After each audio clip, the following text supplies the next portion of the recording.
결론적으로 저는 여러분들한테 오늘 책 외로움의 철학을 철학적 사유와 실험적 논증의 균형이 절묘한 책이었다.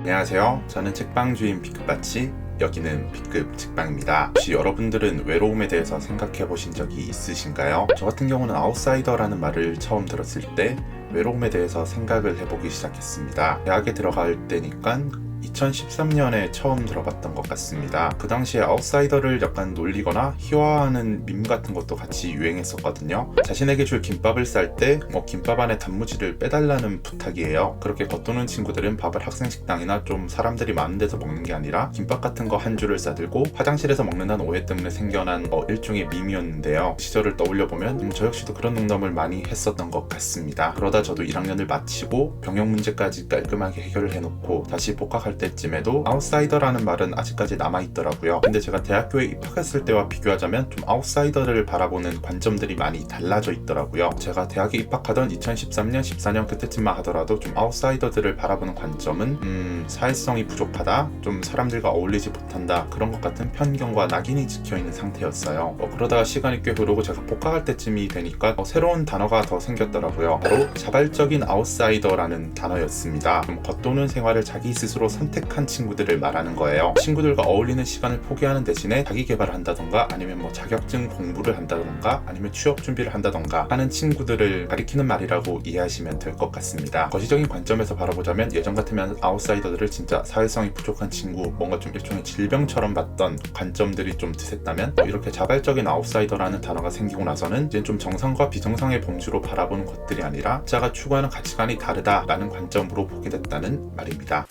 하지만 전 솔직히 말하자면 이런 정리조차도 조금 불만스러운 입장이었습니다. 왜냐하면 제가 그때 당시에 했던 생각 때문인데요. 적인 아웃사이더라는 현상을 보면서 자기 스스로 겉도는 생활, 좀 더 나아가면 자발적으로 외로움을 선택하는 걸 단순하게 취향 차이라는 결론이 좀 성급하다는 느낌도 들었었고, 그 다음 단계로의 논의가 진행되지 못하게 막고 있다, 그와 관련된 비슷한 의문들이 좀 많이 들었었어요. 그래서 저는 그러한 좀 고민, 그러한 의문들을 해결하고 싶어서 좀 관련된 자료들도 많이 찾아보고 외로움을 다룬다는 책들도 좀 많이 사서 읽어봤었거든요. 솔직히 말씀드리자면 대부분의 책들이 다루는 결론은 다 비슷했어요. 전부 다 하나같이 외로움을 다룬다고 말은 하고 있지만 결론적으로 말하자면 그냥 그건 취향 차이일 뿐이야. 그렇기 때문에 외로움을 병으로도 취급하지 말고 뭔가 좀 대단한 것처럼 포장하지도 말고, 제가 읽었던 모든 책들이 다 그렇게 결론을 내버리더라고요. 개인적으로 좀 많이 실망스럽기도 했었고요. 풀리지 않은 의문들을 안고서 살아가고 있었습니다.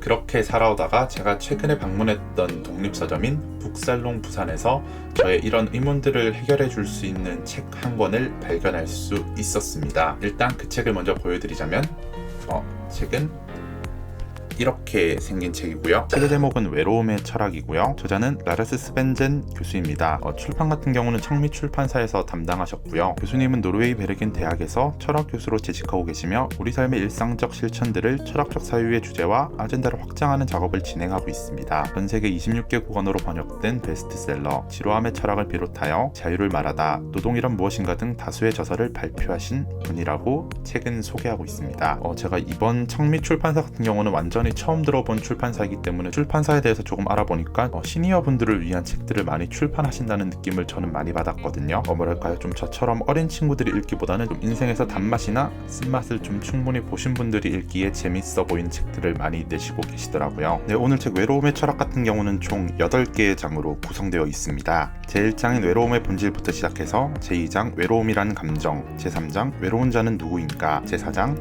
외로움과 신뢰, 제5장 외로움, 우정, 사랑, 제6장 개인주의와 외로움, 제7장 고독, 제8장 외로움과 책임감까지 책 안에 담겨져 있는데요. 네, 저 같은 경우는 오늘 책의 구성을 보면서 저자가 외로움에 대해서 깊이 있고 또 동시에 넓은 관점으로 고찰했다는 점을 확인할 수 있었습니다. 특히 제 눈에는 오늘 책 외로움의 철학 같은 경우는 조금 상반된 두 가지 관점이 동시에 드러났었는데요. 그 관점이 무엇인지 하나씩 설명해드리도록 하겠습니다.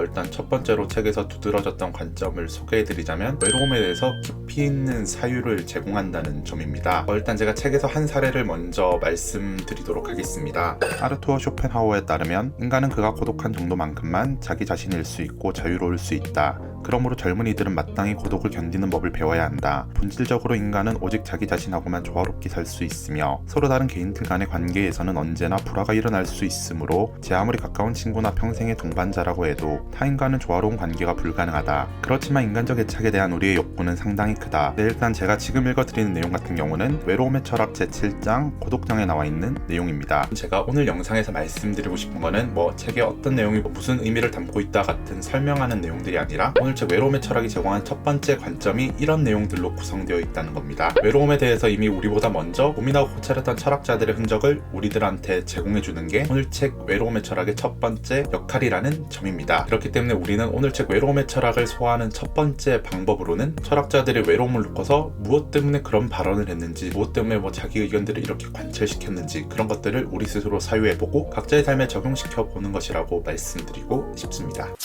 그 다음으로 제 눈에 띄었던 오늘 책 외로움의 철학의 두 번째 특징은 연구 자료들이나 실험 자료들 역시 우리들한테 충분히 제공해주고 있다는 점입니다. 노르웨이에서는 국민의 소득과 생활 조건을 종합적으로 조사해야 하기 때문에 외로움과 다른 현상들의 상관관계를 연구할 만한 방대한 데이터가 마련되어 있다. 다음은 1980년부터 2012년까지 노르웨이의 소득과 생활 조건 조사에 근거한 내용이다. 모든 수치는 백분율을 나타낸다. 조사는 의뢰 6,000명에서 8,000명을 대상으로 했다. 이 조사들로 알아낸 바를 간략히 보고하자면 외로움은 증가하지 않았다는 것이다. 유일한 변화는 외로움을 자주 느끼거나 외로움 때문에 매우 힘들다고 응답한 사람들의 비율이 조금 줄었다는 것이다. 반면에 속을 털어놓을 수 있는 막역한 이가 있다고 응답한 연구의 비율은 1980년에서 2012년 사이에 다음과 같이 현격한 변화를 보여주었다 라고 나와 있습니다. 네, 제가 지금 읽어드리는 내용은 책 외로움의 철학 제3장 외로운 자는 누구인가에 나와 있는 내용이고요. 내용의 소제목은 노르웨이의 외로움입니다. 그리고 나서 책의 아래쪽의 내용을 보시면 이렇게 조사하고 연구했던 자료 중에 일부를 책 안에 함께 제공해주고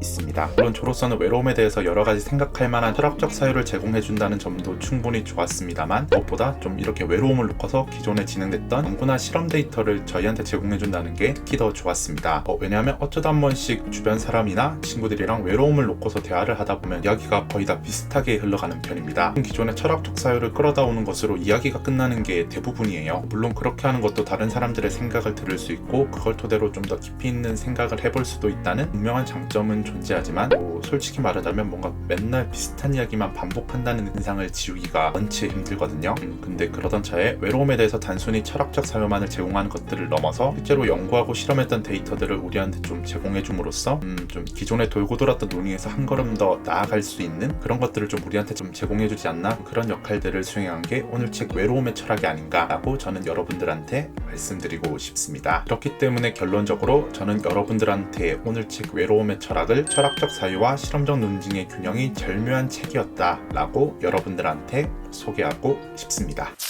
네, 일단 가장 먼저 오늘도 저의 영상을 시청해주셔서 정말 감사합니다. 원래 계획대로라면 이번 주 화요일이나 늦어도 수요일에는 영상 한 편이 더 올라왔었어야 했어요. 근데 또 제가 이렇게 영상을 만들다 보니까 새로운 고민이 생기더라고요. 제가 어떻게 해야 여러분들한테 유용한 내용을 전달해주면서 또 동시에 좀 지루하지 않게 전달해줄 수 있는가, 그렇게 고민을 하다 보니까 영상이 겨우겨우 오늘에서야 올라올 수 있게 됐었고요. 예정보다 늦어진 점 죄송하게 생각하고 있습니다. 대신 앞으로도 좋은 영상 콘텐츠가 나올 수 있도록 꾸준히 노력하고 끊임없이 공부하고 연구하는 모습들을 여러분들한테 보여드릴 것을 약속드리겠습니다. 네, 그럼 마지막까지 저의 잡담까지 들어주셔서 정말 감사드리고요. 저는 책방주인 B급바치, 여기는 B급 책방이었습니다.